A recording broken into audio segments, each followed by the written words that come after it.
Big Business Ideas. मंजिलें बदलती हैं, राही बदलते हैं, लेकिन रास्ते ठहर जाते हैं। और कामयाबी तक पहुंचने का सिर्फ एक ही रास्ता है जो 3 चीजों से मिलकर बनता है: ईमानदारी, जुनून और थोड़ी सी smartness. So, Shilpa Bhavna is here with one of the most smartest business shows, Big Business Ideas, powered by TapFox, Beyond Socializing. Bharat के वर्तमान प्रधानमंत्री श्री नरेंद्र मोदी ने 1 जुलाई 2015 को पूरे देश में डिजिटल इंडिया का कॉन्सेप्ट लॉन्च किया। डिजिटल इंडिया कैसे हर आम नागरिक के जीवन को छूता है, कैसे उसे और समृद्ध बना सकता है और कैसे हमारा व्यवसाय और बढ़ा सकता है, ये बताने के लिए हमेशा की तरह हमारे स्टूडियो में आ रहे हैं the business owner, the philanthropist, the big business expert mister Sunil Kumar Gupta. नमस्कार sir, welcome, please have a seat. Sir, digital India की हम लोग बात करते हैं तो सबसे पहले तो आपसे हम यही जानना चाहेंगे कि एक्चुअली ये कॉन्सेप्ट है क्या, क्योंकि लोगों में बहुत ज़्यादा भ्रांति है इस नाम को लेकर डिजिटल इंडिया। कुछ लोगों को लगता है कि ये आईटी है, इंफॉर्मेशन टेक्नोलॉजी, और कुछ को लगता है कि ये सिर्फ आईटी है। तो आप कैसे डिफाइन करेंगे डिजिटल इंडिया का कॉन्सेप्ट? देखिए, डिजिटल इंडिया के माध्यम से हमारा देश एक डिजिटल एम्पावर्ड सोसाइटी बने और एक नॉलेज इकोनॉमी बने। Knowledge economy? हाँ, नॉलेज इकोनॉमी बने। ये सिर्फ आईटी नहीं है, ये पूरे देश की हर मिनिस्ट्री, हर स्टेट गवर्नमेंट की मशीनरी, सबको डिजिटाइज करना है। मतलब सब कुछ डिजिटल होगा जी। और हर नागरिक ऐसा होगा कि आपका सब कुछ एक लॉकर आपको दिया जाएगा, ई लॉकर जिसे बोलते हैं, जिसमें कि आप सारे डॉक्यूमेंट वहां स्टोर कर लेंगे। जब सारे डॉक्यूमेंट वहां स्टोर कर लेंगे तो आपको कुछ भी भेजना है, जैसे आपने अपना डेट ऑफ बर्थ का सर्टिफिकेट वहां स्टोर किया हुआ है, अब आपको कहीं दूसरे डिपार्टमेंट को देना है तो आप डायरेक्टली उसकी एक्सेस उसको देके ट्रांसफर कर सकते हैं। तो आपको अपने घर पे कोई डॉक्यूमेंट भी नहीं रखना, मतलब बिल्कुल पेपरलेस हो जाएगा जी। और इससे एक बहुत बड़ा सोशल कॉज भी है कि हमारा एनवायरनमेंट भी अच्छा होगा, क्योंकि जब पेपर की जरूरत नहीं होगी तो पेड़ कटने बंद हो जाएंगे। पेड़ कटने बंद हो जाएंगे तो उससे हमारा एनवायरनमेंट अच्छा हो जाएगा। डिजिटल इंडिया 3 उद्देश्य लेके चल रहा है, जिसमें पहला है कि सभी को, जो भी सिटीजन है हमारे देश में, उन सभी को डिजिटल इंफ्रास्ट्रक्चर एक यूटिलिटी के रूप में मिले। ओके, वो उनके लिए एक सुविधा बन जाए पूरे देश में हर सिटीजन को। और दूसरी बात है कि जो गवर्नेंस है और जो सर्विसेज हैं वो डिजिटली अवेलेबल हों ऑन डिमांड सभी को। और तीसरी बात है कि डिजिटल एम्पावरमेंट, मतलब सबको नॉलेज हो कि कैसे लिटरेसी रेट बढ़े, कैसे हमने उसको उपयोग करना है उस सुविधा का। और यदि हम देखें तो आज हमारी जो सबसे बड़ी कंपनी है, जो सबसे ज्यादा कपड़े बेचती है जी, उसके पास अपना कोई स्टोर नहीं है। ओके। जो सबसे बड़ी कार रेंटल, ट्रांसपोर्ट की रेंटल कंपनी है, उसके पास अपनी एक भी कार नहीं है। Okay, and they are working digitally only. Digitally. तो यदि डिजिटल होगा तो उसमें क्या होगा कि अमीर गरीब नहीं देखती। एक कोई भी सुविधा है या कोई भी लाइसेंस लेना है या कोई भी बिजनेस के लिए आपको रजिस्ट्रेशन कराना है जी, या कोई भी सुविधा आप सरकार से चाहते हैं, तो यदि वो डिजिटली आपके इंटरनेट पे अवेलेबल है, जिसमें कि उसकी रिक्वायरमेंट दी हुई है कि आप कैसे ले सकते हैं, तो यदि उसकी रिक्वायरमेंट को आप पूरी करते हैं, वो कोई भी पूरी करे, चाहे वो अमीर हो, चाहे वो गरीब हो, चाहे वो इंडस्ट्रियलिस्ट हो, यदि आप पैरामीटर पूरे करते हैं, आप एलिजिबल हैं, तो वो आपको मिलेगी। और जो हमारे देश का सपना है, हमारे देश में गरीबी ना हो, वो इसी माध्यम से हो सकता है, डिजिटल इंडिया के ही माध्यम से हो सकता है। सर, यहाँ पे मैं जानना चाहूंगी, जब हम भारत जैसे एक देश की बात करते हैं जहाँ की पॉपुलेशन का आधे से ज्यादा हिस्सा ग्रामीण क्षेत्रों में रहता है, आपको लगता है कि ऐसे देश में डिजिटल इंडिया को एक बूस्ट देना आगे उसे बढ़ा सकता है और अच्छे तरीके से ये काम किया जा सकता है? बिल्कुल किया जा सकता है। इसके लिए हमें थोड़े से आंकड़े देखने पड़ेंगे जी। हमारे देश में अगर हम देखें तो मोबाइल कनेक्टिविटी 100 करोड़ लोग, लगभग 100 करोड़ लोगों के पास मोबाइल है, मोबाइल कनेक्टिविटी उनकी है। इसमें ग्रामीण क्षेत्र के लोग भी हैं? वो भी हैं, दोनों मिला के हैं। और ये सेकंड लार्जेस्ट है वर्ल्ड में। और यदि हम देखें इंटरनेट यूजर, तो 3rd लार्जेस्ट वर्ल्ड में हमारे देश में है, जो लगभग 26 करोड़ लोग हैं। 26 करोड़ लोग इंटरनेट अभी इस्तेमाल करते हैं। और यदि हम स्मार्टफोन देखें तो 4th लार्जेस्ट हैं हम वर्ल्ड में, लगभग 11 करोड़ लोग स्मार्टफोन का इस्तेमाल करते हैं। और एक बहुत इंपॉर्टेंट और महत्वपूर्ण आंकड़ा है कि हमारे देश में आधार जो बायोमेट्रिक है वो करीब 72 करोड़ लोगों के पास है। तो वो एक आधार बनेगा, वो एक आइडेंटिटी बनेगी सिटीजन की। इसके अलावा सरकार ने एक जो हमारा नेशनल ऑप्टिकल फाइबर नेटवर्क है जी। वो एक काम कर रहा है कि हमारे देश में 2.5 लाख गांव में ग्राम पंचायत में इंटरनेट पहुंचाने का काम, जो कि दिसंबर 2016 या मार्च 2017 तक कंप्लीट होगा जी।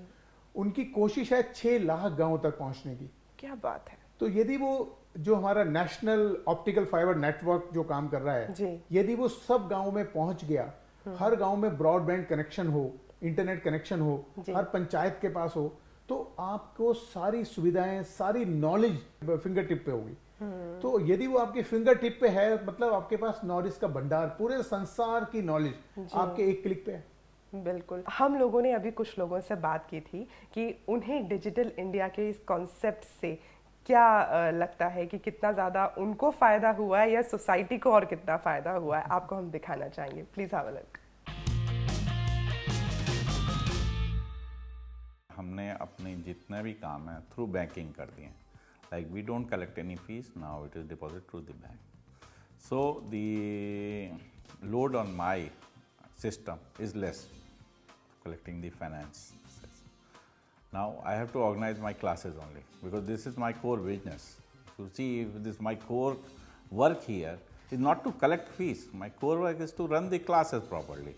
अगर आप देखेंगे आज की डेट में सारे इंडियन कंपनी का एवेल्युएशन बिलियंस डॉलर ऊपर हो चुकी है। आप फ्लिपकार्ट ले लीजिए, आप स्नैपडील ले लीजिए, आप पेटीएम ले लीजिए, whoever are there, they're actually gone up doing that. This is our generation who has to set a level. In digital India, they worked on paperwork they have done. But online point of view से and digital point of view से, pan India point of view से हमारी generation है जिसे एक level पे ले जाके काम करना है। यूथ का ये मानना है कि डिजिटल इंडिया को ये लोग बहुत अच्छे से आगे लेके जा सकते हैं। आपको लगता है कि यूथ को इनसे बेनिफिट मिलेगा और यूथ को डिजिटल इंडिया का कॉन्सेप्ट आगे ले जाने में मदद मिल सकती है? बहुत बेनिफिट मिलेगा। यदि हम देखना चाहें कि यूथ और डिजिटल इंडिया कैसे आपस में एक दूसरे को कोरिलेट करते हैं, तो हम देख पाएंगे कि यूथ को ही आने वाले टाइम पे फायदा है, क्योंकि सबसे पहले तो वो टेक फ्रेंडली होते हैं। यूथ के लिए इलेक्ट्रॉनिक क्लस्टर्स बन रहे हैं। इलेक्ट्रॉनिक क्लस्टर हमारे देश में पहले 6 थे, अब 21 हो गए हैं। और यदि उन सब इलेक्ट्रॉनिक क्लस्टर्स में देखें जो पूरे देश में हैं, पूरे देश में फैले हुए हैं, तो उसमें लगभग 3 करोड़ लोगों को, 3 करोड़ युवा को जॉब मिलेगा उन सब क्लस्टर्स में। और वो सारे क्लस्टर जो लग रहे हैं, वो जो बीपीओ बन रहे हैं इलेक्ट्रॉनिक क्लस्टर्स में, वो सब ग्रामीण क्षेत्रों में हैं। ओह, क्या बात है। सारे के सारे ग्रामीण क्षेत्रों में, अभी भी जितने भी हैं वो सब ग्रामीण क्षेत्रों में हैं। आप जो इलेक्ट्रॉनिक क्लस्टर की बात करें, तो मैं चाहूंगी कि हमारे दर्शकों के लिए आप इस टर्म को और ज्यादा क्लैरिफाई करें। हाँ, इलेक्ट्रॉनिक क्लस्टर का मतलब होता है सरकार ने ऐसी एक जगह बना दी है जहाँ पे कि इंटरनेट की ब्रॉडबैंड कनेक्टिविटी बहुत अच्छी है, जहाँ पर कि जितनी भी बेसिक एमिनिटीज हैं सब हैं। तो वहाँ पर बीपीओ मतलब कि बिजनेस प्रोसेस आउटसोर्स के लिए सेंटर्स खुलते हैं, जो कि विदेशों से और देश से जो भी प्रोसेस हैं उसको आउटसोर्स कर देते हैं बिजनेस के लोग। ओके। और वो प्रोसेस गांव में, वो हो सकता है कि अमेरिका की कंपनी अपने प्रोसेस का आउटसोर्स हिंदुस्तान में कर दे, तो हिंदुस्तान के एक विलेज में हो रहा हो वो काम।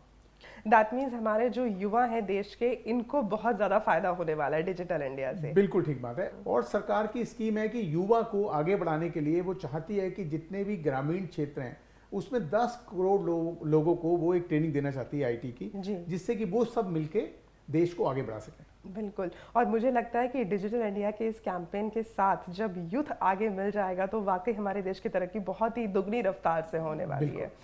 यहाँ पर हम यूथ की बात कर रहे हैं जो कि डिजिटल इंडिया से कनेक्ट करता है, तो मैं चाहूंगी कि हम अपने आज के गेस्ट को भी जरूर अपने साथ यहाँ पर आमंत्रित कर लें, because he is a youth icon, I must tell you.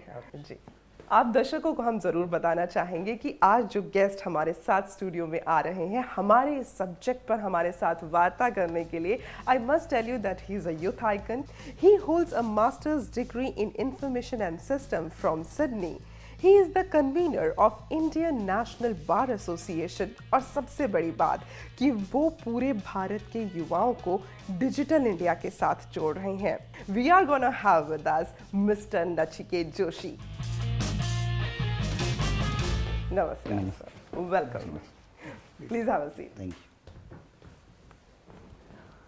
Nachiket जी, हम बात कर रहे हैं कि किस तरह से आप यूथ को डिजिटल इंडिया के साथ जोड़ने की कोशिश कर रहे हैं। हम आपसे जानना चाहेंगे कि इस कोशिश की शुरुआत कहाँ से आई, from where that idea came into your mind? जब तक आपको अनुभव नहीं होता तब आपको चीज़ें को ज्ञान नहीं होता। डिजिटल चीज़ क्या है, जब आपने अनुभव नहीं किया होता आपको पता भी नहीं होता। जी। मैं मास्टर्स करने के लिए ऑस्ट्रेलिया गया था। Right from the first day मैं वहाँ पे उतरा, मुझे घर की ज़रूरत थी। पहली चीज़ मेरी ऑनलाइन से स्टार्ट हुई, मैंने ऑनलाइन सर्च किया, घर मिला, अपॉइंटमेंट ली, फिर उसको डिपॉजिट ट्रांसफ़र करनी थी वो मैंने ऑनलाइन की। जो फिजिकली जो बैंकिंग क्षेत्र में जाना, ढूंढना, वो सब चीजें खत्म हो गई। और सबसे बड़ी बात किसी और देश में जाकर। एग्जैक्टली। और जो आसानी होती है चीजों में, आपको किसी को ऑब्लाइज नहीं करना पड़ता है, कांटेक्ट नहीं करता है, छोटी छोटी बातों में आपको इतनी आसानी हो जाती है जिसकी आप कल्पना नहीं कर सकते। उसके बाद स्टडी के लिए गए।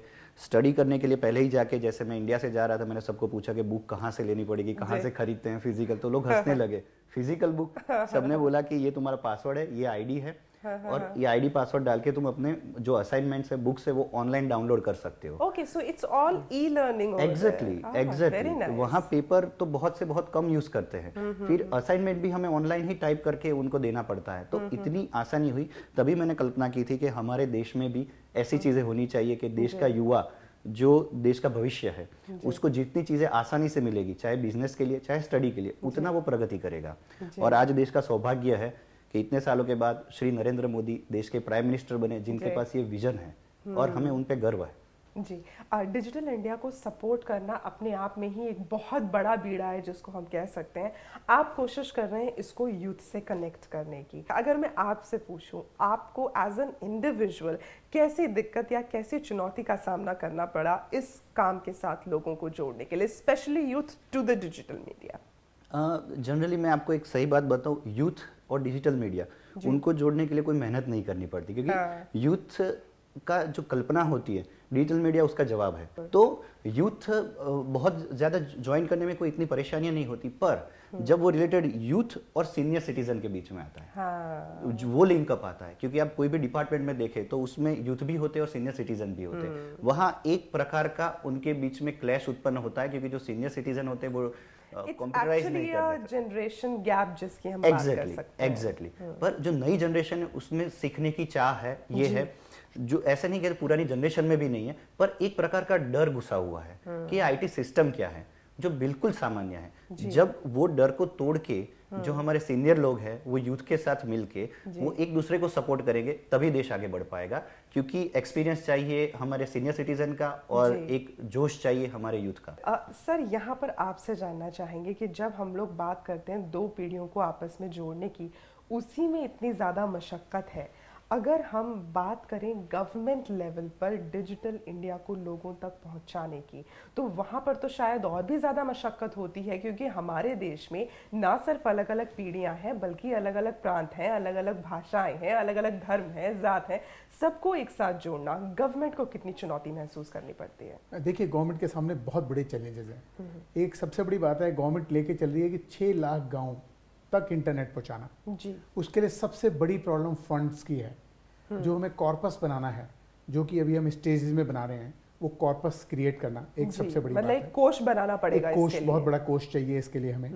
दूसरा बहुत बड़ा चैलेंज है जो हमारा स्टेट गवर्नमेंट और सेंट्रल गवर्नमेंट का रिलेशन होता है, क्योंकि जब भी ये ऑप्टिकल फाइबर जो हमारी ये जाती है किसी स्टेट से, तो उस स्टेट को एक राइट टू वे चार्जेस होते हैं जिसे वेव करना होता है। कि मतलब जैसे किसी स्टेट से आप कोई वायर लेके जा रहे हैं, ऑप्टिकल फाइबर की जो लेके जाते हैं, तो वो गवर्नमेंट को वेव करना होता है, उसमें कई बार टाइम लग जाता है। बिल्कुल। तो स्टेट गवर्नमेंट और सेंट्रल गवर्नमेंट के रिलेशन जो हैं और उनका कोऑर्डिनेशन वो महत्वपूर्ण है। दूसरा, तीसरा एक बड़ी बात है कि जो हमारी गवर्नमेंट, सेंट्रल गवर्नमेंट के अलग अलग डिपार्टमेंट और अलग अलग मिनिस्ट्रीज हैं, उनके बीच में कोऑर्डिनेशन की डिजाइनिंग कैसे की जाए कि वो ज़्यादा यूजर फ्रेंडली हो सके और उनके बीच में ऐसा कोऑर्डिनेशन हो कि वो जल्दी काम हो सके।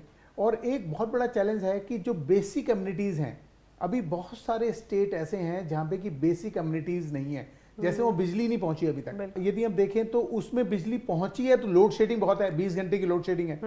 जी। उसके बाद है लिटरेसी, कि गवर्नमेंट को ये भी करना पड़ेगा कि आपको लिटरेसी भी वहां पर, जिससे कि लोगों को एम्पावर करना पड़ेगा, सशक्त करना पड़ेगा कि वो डिजिटल को समझें और इंटरनेट को समझें।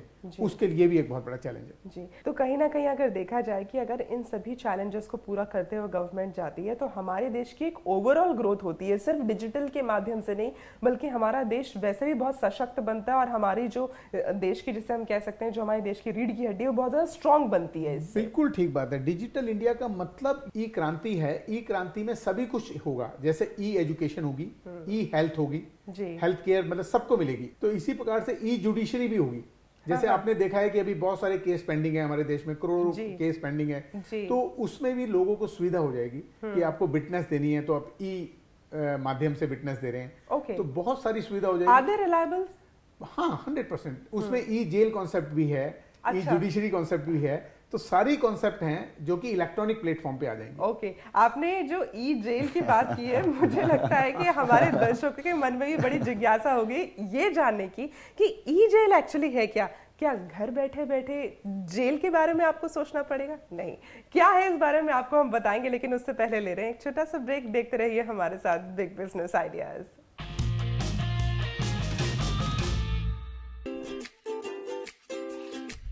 I need to change my phone. I want a full closet of everything should be branded with this. My footwears, my shades, my watches, my hair accessories, shopping and food. Lots of bags. मेरे को महंगे जूते,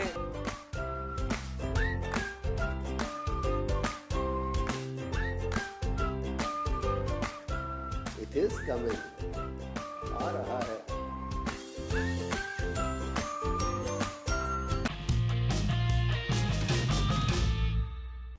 break के बाद एक बार फिर से स्वागत है आपका। आप देख रहे हैं big business ideas. Sir, break पे जाने से पहले हम बात कर रहे थे कि ई जेल ये एक्चुअली किस तरह से संभव होगा और ये है क्या?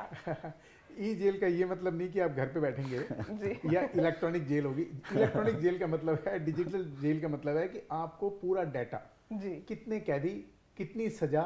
अभी आप देखेंगे कई बार ऐसा होता है कि एक कैदी जो विचाराधीन है वो जेल में पड़ा हुआ है, उसको जो उसने काम किया है उसकी सजा जो उसे मिलनी है उससे ज्यादा टाइम तो वो जेल पे ही है। तो डिजिटाइज होगा, आपको पता होगा कब कौन आया, कहाँ रह रहा है, उसका कौन से सेल में है, क्लैरिटी रहेगी, सब कुछ ट्रांसपेरेंट रहेगा। और इसमें सबसे बड़ा डिजिटल इंडिया का जो माध्यम है, सबसे बड़ा देश को जो बेनिफिट होगा वो करप्शन खत्म होगी। जी, क्योंकि करप्शन की अगर हम देखें तो जड़ वहीं से शुरू होती है जब चीजें ट्रांसपेरेंट नहीं होती हैं। तो ये जो कॉन्सेप्ट है डिजिटल इंडिया, ये सक्सेसफुल होनी बहुत जरूरी है, करप्शन खत्म करने के लिए, गरीबी खत्म करने के लिए, अनएम्प्लॉयमेंट खत्म करने के लिए और सबको लिटरेट करने के लिए। जी, नचिकेत जी, आपसे जानना चाहेंगे क्योंकि आपने हमारे साथ अभी डिस्कस किया था कि जब आप पढ़ रहे थे तभी से आपके दिमाग में ये बीज आया कि डिजिटल इंडिया का कॉन्सेप्ट के साथ हमें पूरे यूथ को जोड़ना है। आप ना सिर्फ भारत के यूथ को बल्कि जो हमारा यूथ भारत से बाहर भी रह रहा है उनको भी जोड़ रहे हैं, क्या कुछ कर रहे हैं आप इस लिहाज में, हमें बताएं। देखिए, पहले तो ई जेल की बहुत इंटरेस्टिंग बात हुई और सुनील जी की और आपके शो की सुंदरता यही है कि चीज़ों को बहुत इजी और सही सरल तरीके से में दिखाया जाता है। Thank you so तो much. वो हर एक व्यूअर जो चाहे छोटा बच्चा भी हो और बड़े भी है वो समझ सकते हैं। अब आपके सवाल पे आ रहे जैसे कैसे विश्व के यूथ को हम इसके साथ जोड़े। देखिए, मैं काफ़ी देश घुमा हुआ हूँ विश्व में और मैंने ये चीज़ देखी है कि लोग कई बार भारत आना चाहते हैं पर उनके पास ऐसा संयोग होता है या संजोग होता है कि उसके वजह से वो आ नहीं सकते, पर वो भारत को मदद रूप होना चाहते हैं। ठीक है, जब कोई यूथ या कोई व्यक्ति एब्रोड से आता है तो जनरली हमारे गांव या शहर या कस्बे में लोग उसको ध्यान से सुनते हैं कि तुम्हारे देश में क्या हो रहा है, कैसे हो रहा है। सब यूथ को हमने आह्वान किया है कि आप जाए, अपने प्राइम मिनिस्टर डिजिटल इंडिया जो सपोर्ट कर रहे हैं उसको गांव-गांव तक पहुंचाए, अपने गांव में जाए, 10 दिन की छुट्टी ले, उनको बताए कि ये टेक्नोलॉजी है। जब वो देखेंगे तब वो विश्वास करेंगे। जैसे आपका प्रोग्राम सिंपल बता दें। बेसिकली जो आप कहना चाहते हैं कि हमारे देश का जो पूरा यूथ है, आप सभी को ये आह्वान है कि सिर्फ आप घर में बैठकर डिजिटल इंडिया की बात ना करें, साल में या महीने में, 6 महीने में, 3 महीने में थोड़ा सा समय ऐसा जरूर निकालें जब आप अपने नजदीकी गांव में जाएं, वहाँ पर लोगों से बात करें, उन्हें टेक्नो फ्रेंडली बनाएं, क्योंकि तभी हमारा देश आगे बढ़ सकता है जब डिजिटल इंडिया के साथ हर एज ग्रुप जुड़कर सामने आए। हमने कुछ लोगों से बात की है, आपको दिखाना चाहेंगे, please have a look.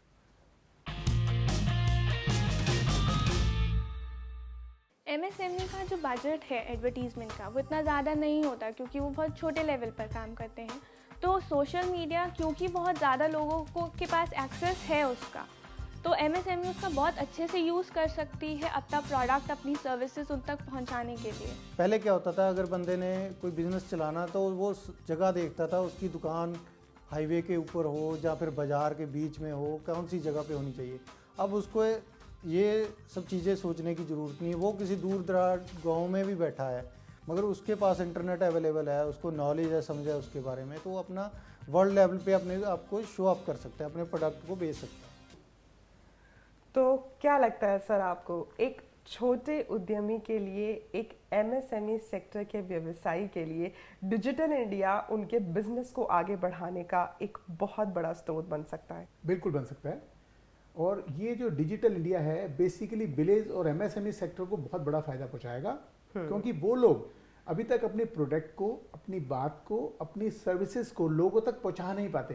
Reason being the same, जो प्रेरणा जी ने जैसा कहा कि एडवर्टीजमेंट का फंड नहीं होता, और वो किसको पहुंचाएं अपनी बात, कैसे बताएं लोगों को। तो ये एक माध्यम, इंटरनेट का ऐसा माध्यम है कि आप एक हमारे देश के छोटे से किसी विलेज में बैठे हैं और वहां पे कोई आपने अच्छा काम किया है, कोई मैन्युफैक्चरिंग कर रहे हैं या कोई सर्विस दे रहे हैं, तो आप पूरे देश में नहीं, पूरे संसार में उसको सिर्फ एक क्लिक पे पहुंचा सकते हैं अपनी बात को, और पूरे संसार को आप एक्सपोर्ट भी कर सकते हैं, अपने सर्विसेज भी, अपने गुड्स को भी। यही डिजिटल इंडिया है। नचिकेत जी, आपसे हम जानना चाहेंगे, आप बाहर का भी सिनेरियो देखकर आए हैं, भारत से बाहर का, आज आप भारत में हैं, सबसे बड़ा डिफरेंस आपको क्या नजर आता है while you are adjoining the youth to with this concept of digital India? See, वो देश अपनी जगह है, अपना देश अपनी जगह है, दैट इज नंबर 1 जी। अपने देश में इतनी पॉसिबिलिटीज है, पूरे वर्ल्ड का मार्केट हमारे पास है। अगर हम आज स्वदेशी चीजें अपनाएं ना, तो दुनिया की इकोनॉमी हिल जाएगी। बिल्कुल पूरी बड़ी बड़ी कंपनियां अपने सामने देख रही है। अपना ब्रेन, अपने लोगों का, यंगस्टर का ब्रेन आज USA में जाके बैठा है, UK में जाके बैठा है, ऑस्ट्रेलिया में जाके बैठा है। हमारे पास कैपेसिटीज है, लोग चाहते भी है करना, पर उनके पास कोई माध्यम नहीं था। डिजिटल इंडिया लॉन्च होने से they are looking for a माध्यम, उनको भी अंदर से एक अवेयरनेस हो गई है लोगों के, अभी बस हमें इंडिया जाना है, इंडिया जाके हमारे देश के लिए काम क्योंकि अब उन्हें लग रहा है कि हम जिस रेल के साथ दौड़ना चाहते हैं वो पटरी हमारे लिए वहां बिछ गई है, अब उन्हें ये चीज दिख रही है। बिल्कुल। इसमें एक महत्वपूर्ण बात और है कि जैसा भी नचिकेत जी ने कहा कि डिजिटल इंडिया का एक सपना और है कि 2019 तक कोई भी इलेक्ट्रॉनिक चीज बाहर से इंपोर्ट ना हो, सब इंडिया में बने। ओके। तो इसीलिए बोलते हैं कि डिजिटल इंडिया आने से मेक इन इंडिया सक्सेसफुल होगा और देश आगे बढ़ेगा। अब अभी जो बात हो रही थी कि आपने बिजनेस को कैसे आगे बढ़ाए, कैसे रिसर्च करें, वो स्मॉल बिजनेस के लिए। अगर थोड़ा आपको बड़ा बिजनेस करना है, आपके पास इन्वेस्टमेंट है, तो मैं आपको एक एग्जांपल दे रहा हूँ, उसका भी इलाज डिजिटली है। मैं एक को वेंचर कंपनी है उसके साथ जुड़ा हुआ हूँ, विच इज UK में भी है और इंडिया में भी। हम बिग डेटा पे काम करते हैं। बिग डेटा यानी हम कोई भी इंडस्ट्री है, जैसे आपका बुटीक है, तो वहाँ पे किसी रिक्वायरमेंट है, कौन सी फैशन चाहिए, क्या चाहिए, हमारे लोग ही सर्वे करके ऑनलाइन रिसर्च एनालिसिस आप उन्हें देते हैं। Exactly, we gather data, analysis then, research then and will give them, तो उनका रिस्क फैक्टर बहुत कम हो जाता है, तो उसका जवाब भी डिजिटली है। On that note, we are going to take a break, but after the break, we are having the answers of those questions जो आपने हमें ईमेल से भेजे हैं। तो देखते रहिए हमारे साथ big business ideas.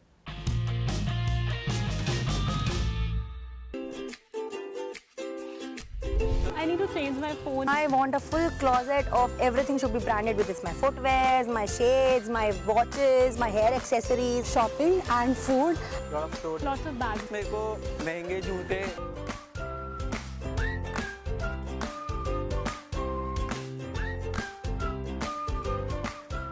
It is coming. आ रहा है।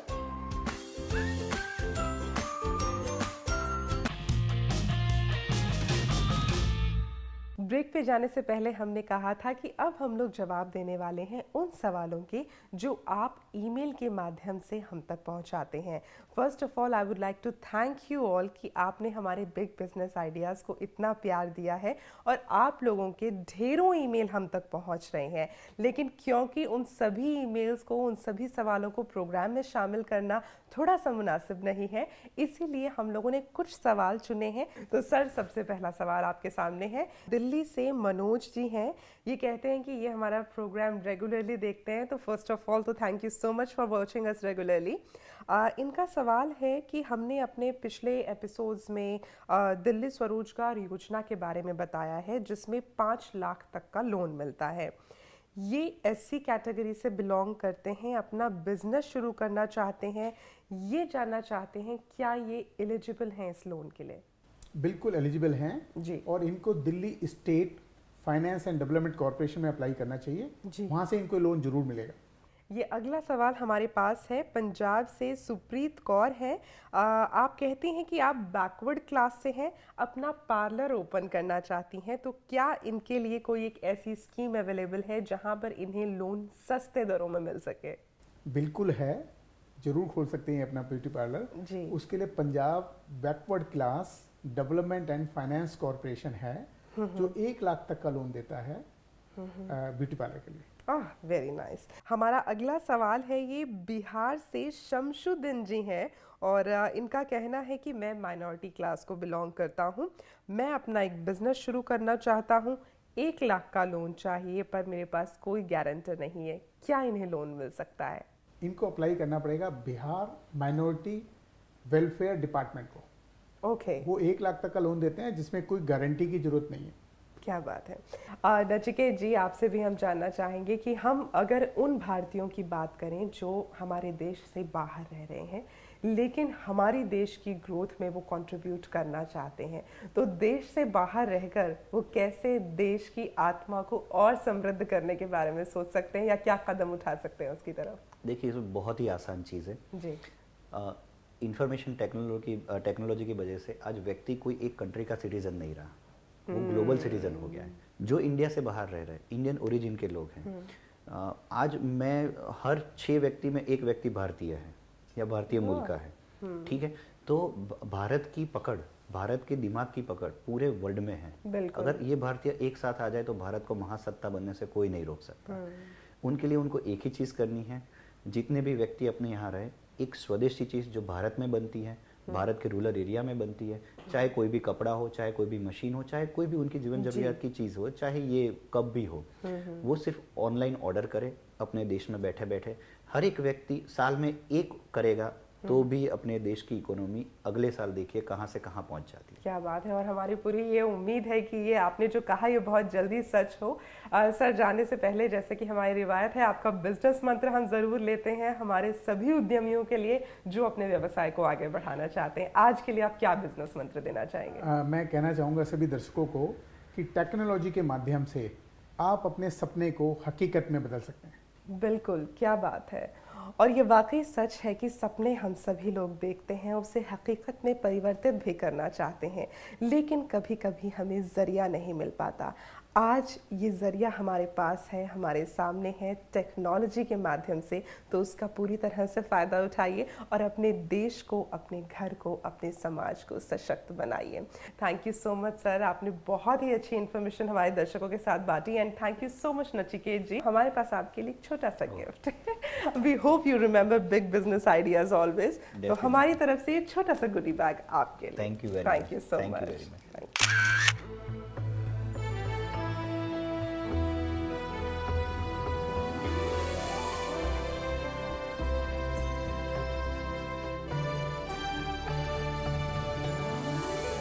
Thank you so much sir. Thank you so much sir. Thanks a lot. और दर्शकों, जाने से पहले आपसे सिर्फ इतनी ही बात कहना चाहेंगे कि टेक्नोलॉजी वाकई हम सभी के लिए एक बहुत बड़ा बोन है, लेकिन किसी भी चीज़ को करने के लिए एक सही समय होता है।